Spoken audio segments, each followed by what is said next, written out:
ZipBooks Beginner's Guide. New to ZipBooks, let's walk through the basics: setup, invoicing, expenses, bank feeds, projects, and reports. So, start by signing up at zipbooks.com. The dashboard gives you a quick access to the invoices, expenses, projects, and reports. So, in here, you need to enter your business details, add clients and vendors, and connect your bank account to import transaction automatically.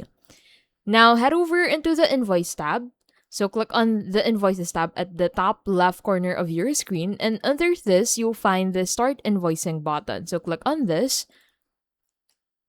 So in here, go ahead and add client details, items, and payment terms. Use recurring invoices for regular clients and enable auto reminders for faster payments.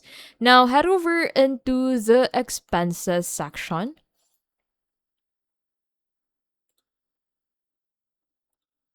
So head over into the transactions, and under that you'll find expenses.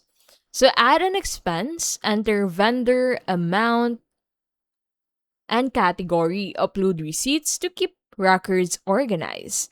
Connect your bank account. So ZipBooks imports transactions and uses AI to suggest categories, review, and approve matches to keep books accurate.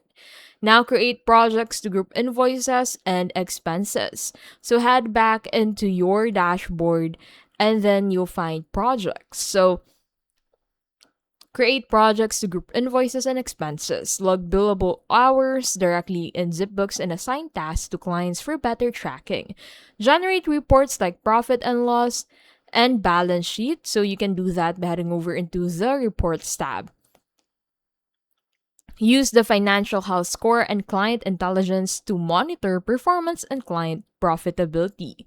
ZipBooks is simple, smart, and affordable, perfect for freelancers and small businesses.